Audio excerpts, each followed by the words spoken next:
Você sabia que o câncer do colo do útero é o terceiro câncer que mais mata as mulheres aqui no Brasil? Atrás do câncer de mama e do câncer de pulmão? E por isso eu resolvi abrir essa temática sobre o rastreio do câncer do colo do útero, já que tivemos mudanças recentes sobre esse rastreio. Eu sou a doutora Michele Mota, ginecologista, e aqui no YouTube tem muito conteúdo sobre saúde feminina. E já se inscreve no canal para você receber sempre os vídeos novos e dar aquele joinha para ajudar a doutora aqui a fazer cada vez mais conteúdo de valor para vocês. Para vocês entenderem, até então, o rastreio do câncer de colo do útero é feito pelo Papa Nicolau, que a gente chama de colpocitologia oncótica. É aquele material que a gente tira do colo do útero, que a gente pode tirar com a espátula e com a escovinha, ou com esse tipo de escovinha que já faz tudo ao mesmo tempo. Vai lá dentro do colo do útero, na endoscérvice, e essa parte aqui pega da ectocérvice. E a gente podia passar isso numa lâmina. Esse era o preventivo antigo que até então a gente ainda faz também. Só que quando a gente bota nesse frasquinho, que é um meio líquido, a gente pode fazer tanto o preventivo comum, o Papa Nicolau, como outras coisas relacionadas à genotipagem do HPV. Isto é, saber qual tipo de HPV você está infectada, se for o caso, é claro que a gente não quer, mas infelizmente a estatística de contaminação do HPV é bem alta, mais de 50% da população já tem o HPV. E qual era o rastreio? A partir dos 25 anos, a mulher começava a fazer o preventivo. E esse preventivo, a partir dos 2 preventivos negativos, podia ser feito a cada 3 anos.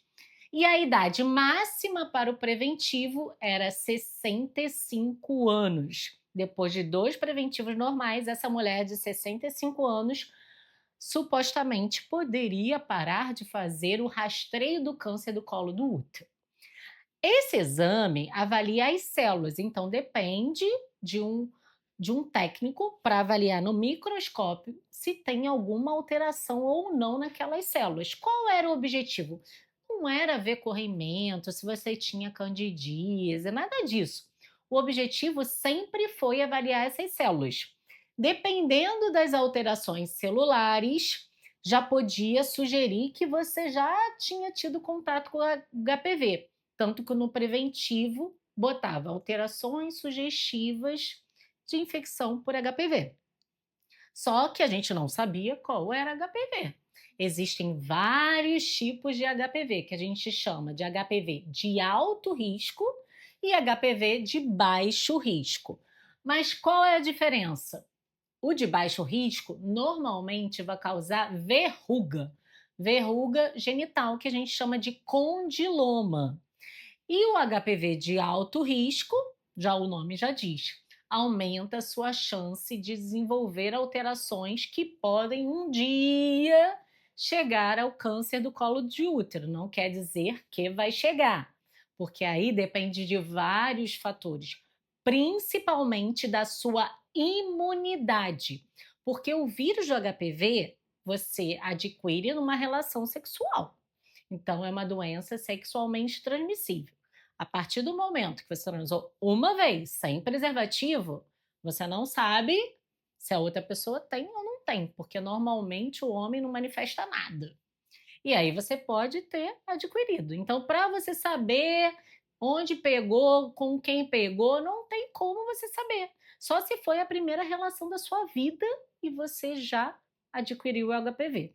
Fora isso, se você já teve outras relações sem o uso do preservativo, você pode ter adquirido a infecção há anos atrás, anos e anos. Esse vírus foi dormir, porque a sua imunidade estava ótima, né? De repente você se alimentando bem, tendo um estilo de vida excelente, o vírus ficou quieto e nunca manifestou nada em você. Seus preventivos sempre foram normais.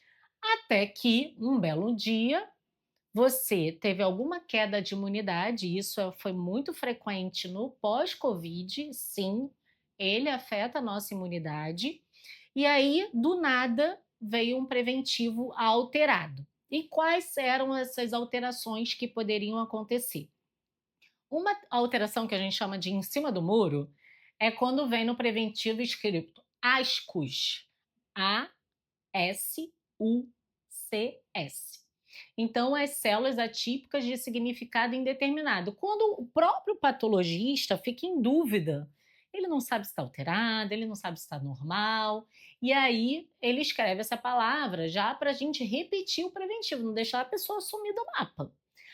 Outras alterações que podem vir descritas no preventivo é neoplasia intraepitelial de baixo grau, que a gente chamou posteriormente como low-SIL, e também neoplasia intraepitelial de alto grau, que é o tal do NIC, ou a gente chama de high-SIL.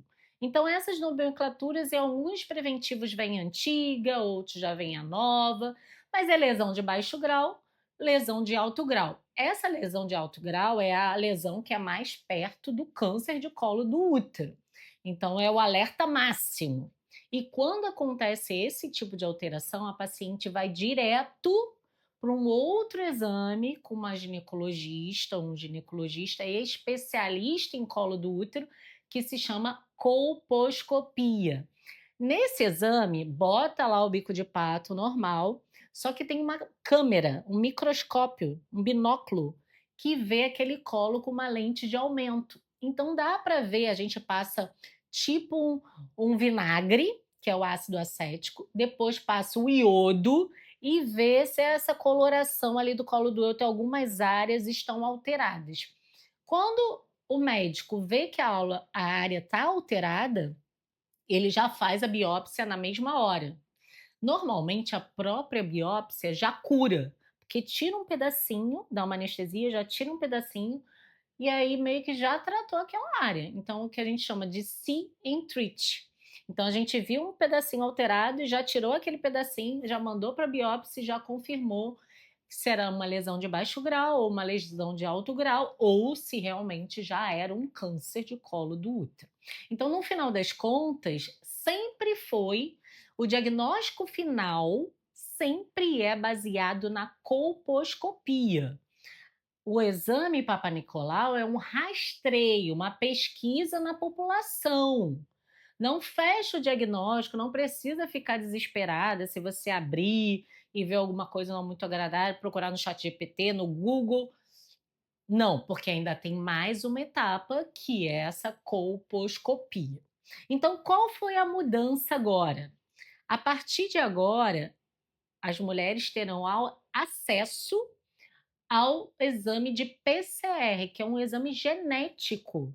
Então, é a genotipagem do HPV, que a gente chama de HPV DNA de alto risco. Então, a gente vai ter acesso à informação se a pessoa já está contaminada pelo HPV do mal, né?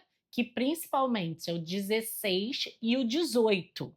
Se esse resultado, né, que vem nesse frasquinho aqui, vier positivo para o HPV 16 e 18, essa mulher tem que fazer uma colposcopia. O rastreio do DNA HPV vai começar também aos 25 anos, só que vai finalizar aos 60 anos, diferente do outro. E essa mulher também vai ter o intervalo de 5 anos, não vai ser mais 3 anos, serão 5 anos entre um exame e outro. Então, fez a coleta, deu HPV negativo. Só daqui a 5 anos que você vai fazer uma nova coleta. E o objetivo também do Ministério da Saúde, que essa parte eu acho mais complexa, é a autocoleta. Porque como a gente tem que chegar no colo do útero, como que a paciente, né, sozinha vai pegar isso aqui e enfiar no colo do útero? Não sei qual vai ser o treinamento, mas eu acredito que não será muito simples assim essa questão da autocoleta. Porque, no final das contas, estatisticamente, A maioria das mulheres que morrem de câncer de colo do útero são mulheres jovens e elas estão no norte e nordeste. Então, realmente, a gente percebe que é falta de acesso, acesso à saúde, acesso aos profissionais, médicos, enfermeiras, para coletarem o DNA, para coletar o preventivo ou para coletar o DNA HPV. Não tem, né? No norte do Brasil, realmente o acesso à saúde acaba sendo prejudicado. E o objetivo final dessas campanhas de rastreio é evitar a morte dessas mulheres, porque mulheres jovens acabam sim tendo câncer de colo do útero, apesar de ser um câncer que evolui muito lentamente. Porque o SUS sugeriu que seja só de 5 em 5 anos. Porque, em média, o câncer do colo do útero demora 10 anos para aparecer. Então, quando a pessoa tem câncer de colo do útero, normalmente ela ficou um tempão sem fazer preventivo. Mas existem exceções. Eu mesma já tive um caso de uma paciente que tinha ginecologista dela, fazia preventivo de 6 em 6 meses, estava com uma secreção que estava incomodando. Ela foi no meu consultório como uma segunda opinião. Eu examinei, vi uma alteração no colo do útero, não me agradou. Fiz um novo preventivo que veio normal, mas mesmo assim, como eu vi a lesão, eu pedi uma colposcopia sem esperar o resultado do preventivo e infelizmente sim, já era um câncer de colo do útero. Agora ela já está operada, está tudo bem, deu tempo, né? Mas isso porque essa paciente insistiu, ela ficou incomodada com o que estava acontecendo. Mas se ela aceitasse o preventivo, né, e só daqui a 1 ano ou 5 anos ela voltasse, com certeza não seria esse mesmo desfecho. Então, o mais importante é vocês também prestarem atenção no corpo de vocês, nos sinais. É claro que candidíase, né, coceira, corrimento, não necessariamente não tem nada a ver com câncer de colo do útero. Mas se você tem uma secreção, principalmente se você sangra na relação sexual, isso é um grande alerta que você precisa sim ser examinada, mesmo que você tenha feito preventivo. Não pode normalizar sangramento durante a relação. Você precisa ir no ginecologista para ele avaliar o seu colo do útero. Até porque pode ser outras coisas, pode ser um pólipo endometrial, pode ser, não tem nada a ver com colo, mas precisa do exame físico quando acontecer esse tipo de coisa com você. E aí, esse rastreio do HPV, quando for um HPV não 18 e nem 16, quando for um outro subtipo de HPV, qual vai ser a orientação? Complementar com o preventivo. Nesse mesmo material, eles vão fazer um preventivo, o Papa Nicolau, que sempre foi feito, e aí tentar achar alguma alteração, se tem alguma alteração celular no seu colo do útero. Se não tiver, 5 anos, vai fazer uma nova coleta de HPV DNA. Claro que eu espero, né, que o HPV DNA chegue realmente em toda a população do Brasil, mas a gente também não sabe.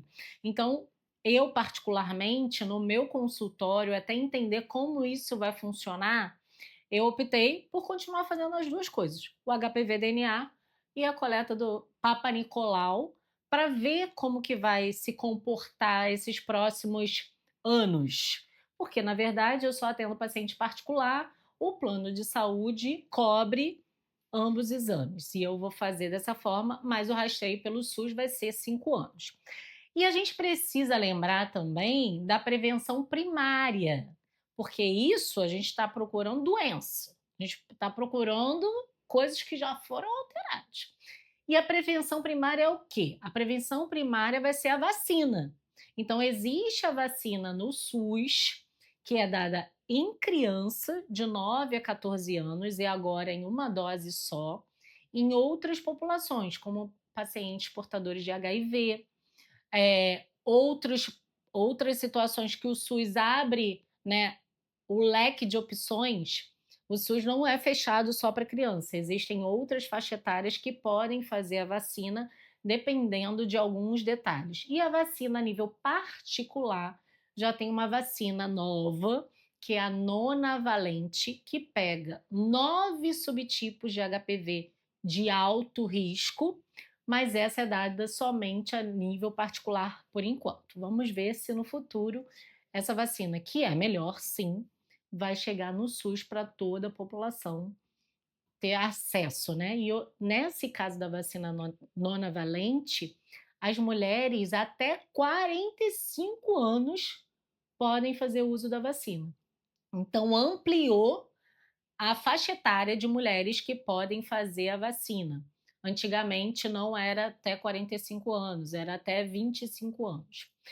Então espero, né, que esse vídeo tenha desmistificado a situação, né, do câncer do colo do útero. É um câncer realmente que você pode ter um diagnóstico precoce antes de ser câncer e nunca terá câncer, mas realmente você precisa procurar o ginecologista ou procurar o posto de saúde para fazer a coleta com a enfermagem, porque a gente sabe que a nível do SUS, sim, quem coleta é a enfermagem.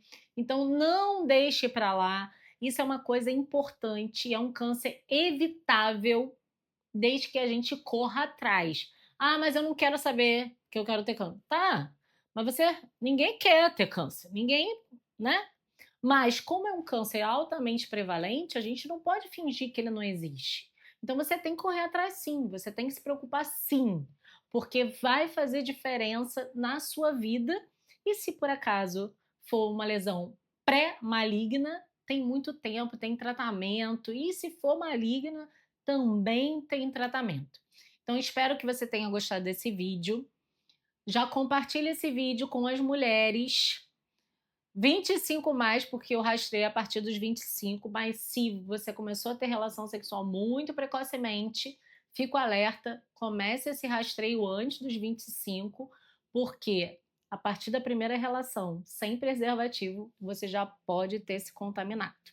E até o próximo vídeo.